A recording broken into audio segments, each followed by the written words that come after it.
আজ শুক্রবার রাত 10টা বাজতে 4 আঙ্গুল ফাঁকা। বাংলাদেশ সহ বিশ্ব খবর কিছুক্ষণের মধ্যেই ঢাকা থেকে টাকে করে নিয়ে এসে শোনানো হচ্ছে। আচ্ছা, ঠিক আছে। স্থান মোহাম্মদপুরহাট, থানা বাগমারা, জেলা রাজশাহী। খবর পড়ছি আমি সরকার তুইজুদ্দিন। ভারত বলছে ভারত সরকারের জনগণের সুষম খাদ্য সরবরাহের জন্য বাংলাদেশ থেকে 900 টন গোবর সংগ্রহ করেছে। মোদী সরকার বলছে দেশে যেসব শিক্ষিত মহিলা বেকার ঘুরছে তিনাদেরকে কাজ দেবেন। কি কাজ দেবেন মোদী সরকার? তিনি বলছেন 2 মণ করে ধান এবং 1টি করে ঢেঁকি দেবে। আচ্ছা। এদিকে চীন মার্কিন কোরিয়া রাষ্ট্র থেকে সাংবাদিকদাতা বলছে বর্তমানে বিশ্বের মধ্যে আমেরিকা অনেক সুখী, তারপরেও তারা মাঝে সাঝে গোবরের রুটি খাচ্ছে।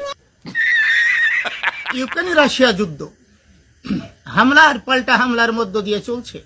তবে ইউক্রেন দাবি করছে রাশিয়ার উপরে পাল্টা হামলা চালিয়ে 50,000-এর বেশি কাঠবিড়ালি মারা হয়েছে। চীন বলছে মায়ানমারে 2টি কাতের সংঘর্ষে সে দেশের লাখো লাখো নিরীহ জনগণ তাদের ঘর বাড়ি ছেড়ে বাংলাদেশে পালিয়ে যায়।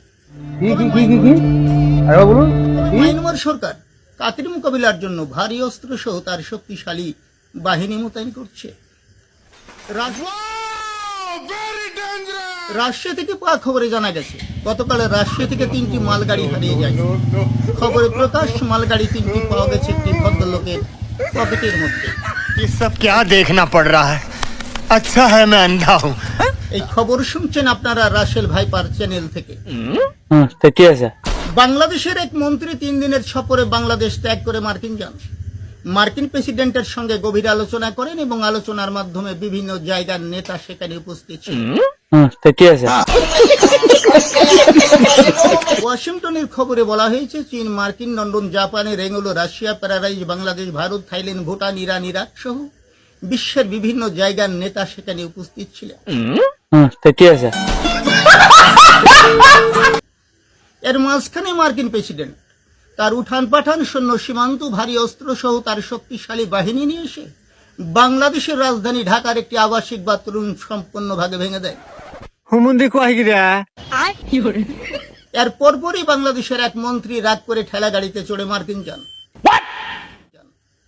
মার্কিন প্রেসিডেন্টের পাউশপালায় বোম মারা পাউশপালার পানি তুলে মার্কিন রাষ্ট্র ডুবিয়ে দেয় এবং চায়না অস্ত্র মেরা 1300 সারপোকার ক্যাম্প ধ্বংস করে। ये सब क्या देखना पड़ रहा है? বাংলাদেশ সেনাবাহিনী সৈন্য এবং মার্কিন হানাবাহিনী সৈন্য 2 দলে বসে আহত হয়। ফরাসি বাহিনীর একজন মুখপাত্র বলছে বিমানটি আসার পথে একটি মাদ্রাসার জালের সঙ্গে বেঁধে গেলে 3 দিন গোলাবর্ষণ করে সেই মাদ্রাসার জাল থেকে উদ্ধারে আসছে। ঢাকা বলছে হযরত শাহজালাল আন্তর্জাতিক বিমানবন্দরে বিমানটির নামানোর সময় একটি চাঞ্চিকা বিমানকে আঘাত হানলে বিমানটি রাজধানীর উপরে বিধ্বস্ত হন। খবরে প্রকাশ চাঞ্চিকার কোনো ক্ষয়ক্ষতি হয়নি। বিমান বর্তমান ঢাকা পিজি হসপিটালে ভর্তি করা হয়েছে। তবে জানা গেছে চাঞ্চিকার উপর একটি মামলা দায়ের করা হয়েছে এবং পুলিশ খুঁজছে। অন্য সূত্রে জানা গেছে এই সন্ত্রাসী কর্মকাণ্ডের সঙ্গে জড়িত থাকার সন্দেহে 2টি খ্যাকশিয়ালকেও দায়ী করা হয়েছে। খুব অন্যায় হয়েছে, শাস্তি হবে। নাম প্রকাশ না করে আওয়ামী লীগের এক নেতা বলছে সামনে সংসদ নির্বাচনে আওয়ামী লীগ জয় করলে দেশের মানুষের ভাগ্যের পরিবর্তন করবেন। তিনি বলেন যারা সুচিকিৎসা থেকে বঞ্চিত তাদেরকে বিনা খরচে কবরে চিকিৎসা করা হবে। এদিকে ঢাকা আজিমপুর কবরস্থানে মৃতের সংখ্যা বেড়ে যাওয়ায় সেখানকার মৃতদের মধ্যে উত্তেজনা দেখা দিয়েছে। গতকাল রাত্রে সেখানে একটি মৃত ব্যক্তিকে দাফন করতে গেলে হঠাৎ করে আরেকটি মৃত ব্যক্তি উঠে তাকে ধাক্কা দেয়। এতে 2 জনের মধ্যে হাতাহাতি সংঘর্ষে 3 জন আহত এবং 4 জন দেওয়াল ভেঙে পালিয়ে যায়। ঠিক আছে। সুটিয়ে লাল করে দেবো, নোংরামি বার করে দেবো। থাই সরকার বলছে থাইল্যান্ডের গভীর জঙ্গলে গণকবরের সন্ধান পাওয়া গেছে। সিরিয়াস কথার মধ্যে গেলে নোট চলে দিস। সরকার বলছে সেখান থেকে 313টি মৃত ব্যক্তি উদ্ধার করা হয়েছে। পুলিশ সবার পরিচয় নিশ্চিত করেছে। পুলিশ বলছে ওরা বাঙালি এবং বাংলায় কথা বলছে। ये सब क्या देखना पड़ रहा है? अच्छा है मैं अंधा हूँ। রাজশাহী ঢাকা মহাসড়কে গতকাল বিকালে একটি মর্মান্তিক দুর্ঘটনা ঘটেছে। দুর্ঘটনাটি ঘটেছে বিকাল 4টায়।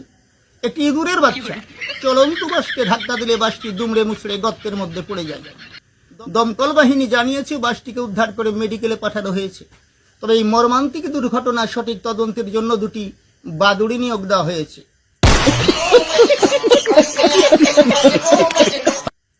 ঢাকা কমলাপুর রেল স্টেশন থেকে গত রাত্রে 3টি খ্যাকশিয়াল গ্রেপ্তার করা হয়েছে। তাদের কাছ থেকে 2টি কোকটেল আর 3টি পেট্রোল বোমা উদ্ধার করা হয়েছে। ধারণা করা হচ্ছে ওরা আল কায়দার সদস্য। ঠিক আছে। শুধু কি তাই, থানায় আগুন, জেলখানা ভাঙচুর, সরকারি দপ্তর লুটতারাজ ইত্যাদি বিষয় জিজ্ঞাসা করা হতে পারে। এদিকে রাসেল ভাইপার সাপ সারা বিশ্বে আলোড়ন সৃষ্টি করেছে। ভারতের একটি প্রদেশে একটি কামড়ে 10টি মানুষ হত্যা করেছে। তাই ভারত সরকার ক্ষিপ্ত হয়ে সাপটিকে দেশে না রাখার সিদ্ধান্ত নিলে এক পর্যায়ে অসহায় হয়ে বাংলাদেশ সরকারের কাছে আশ্রয় প্রার্থনা করে। বাংলাদেশ সরকার তা মঞ্জুর করায় সাপটি বর্তমানে বাংলাদেশে অবস্থান করছে। ভারত বলছে বাংলাদেশ থেকে পদ্মার মাছ ইলিশ সংগ্রহ করবে, আর বিনিময়ে বাংলাদেশ কি পাবে আর ভারত কি দেবে তা জেনে রাখা ভালো। জেনে রাখুন, ভারত দেবে উন্নত জাতের মুসার মাছি, যারটা এত উন্নত মাত্র কয়েকদিনের মধ্যে ডিম আর বাচ্চা দিয়ে পুরা বাংলাদেশ পুরে দিবে। রাজশাহী মহিলা কলেজ থেকে গতকাল একটি 80 বছরের যুবক নিয়ে হারিয়ে যায়। উচ্চতা 10 ফুট 12.5 ইঞ্চি, মুখমণ্ডল গোলাকার, গায়ের রং শ্যামলা। সে বাংলায় কথা বলে। যদি কোনো হৃদয়বান ব্যক্তি পেয়ে থাকেন তাহলে ওই নাম্বারে যোগাযোগ করবেন। ঠিক আছে। ये सब क्या देखना पड़ रहा है। এদিকে বাংলাদেশ পুলিশ নিরাপত্তাহীনতায় ভুগছে, তাই প্রত্যেকটি থানায় 2টি করে ছাগলের একটি করে শগুন নিয়োগ দেওয়া হবে। লোডশুটিং এ বাংলাদেশ, ঘন ঘন লোডশুটিং, কলকারখানায় বিদ্যুৎ নেই ইত্যাদি। তবে কিছু মানুষের ধারণা সাবেক প্রধানমন্ত্রী শেখ হাসিনা পালিয়ে যাওয়ার সময় বিদ্যুতের ব্যাগ নিয়ে পালিয়েছে।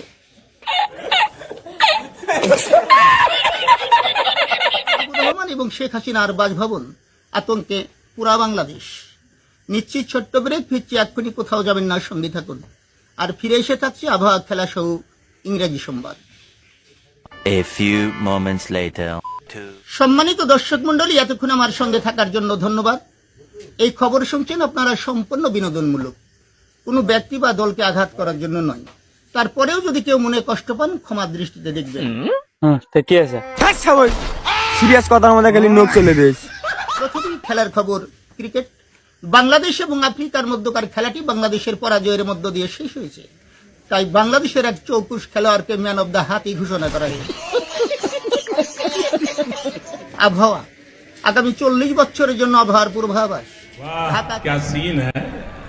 ঢাকা, চট্টগ্রাম, ময়মনসিংহ, বগুড়া, রংপুর, দিনাজপুর, কুষ্টিয়া, রাজশাহী, তানোর, নাচল, গোদাগাড়ি, পবা, বোয়ালিয়া, দুর্গাপুর, মোহনপুর, বাগমারা, মোহাম্মদপুরের কোথাও কোথাও ঘন্টায় 700 থেকে 1400 কিলোমিটার বেগে বৃষ্টি এবং বজ্রসহ বৃষ্টি হওয়ার সম্ভাবনা রয়েছে। সঠিক বলেছেন, আপনার বুদ্ধি ভালো। এর জন্য দেশের লুজন বাল্যগুলোকে 14 নম্বর সতর্কতার সংকেত দেখাতে বলা হয়েছে। তবে নদী বন্দরগুলোর জন্য কোনো সতর্কবাণী নেই।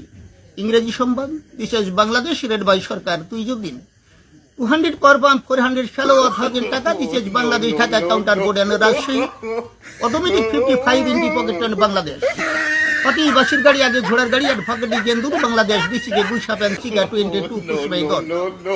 দ্রব্যমূল্য বেড়েই চলেছে, হু হু করে বাড়ছে বাজার মূল্য। বাজার নিয়ন্ত্রণকারী কেউ নেই। বাজারে আগুন, ধান, চাল, গম, আটা, পেঁয়াজ, মরিচ, আদা, রসুন, ইউরিয়া, ফসফেট, পটাশ। খবর শেষ করলাম, আমি আব্দুল খাটাস। ভালো থাকুন, সুস্থ থাকুন, আবারও দেখা হবে। আল্লাহ হাফেজ। ये सब क्या देखना पड़ रहा है। अच्छा है मैं अंधा हूँ।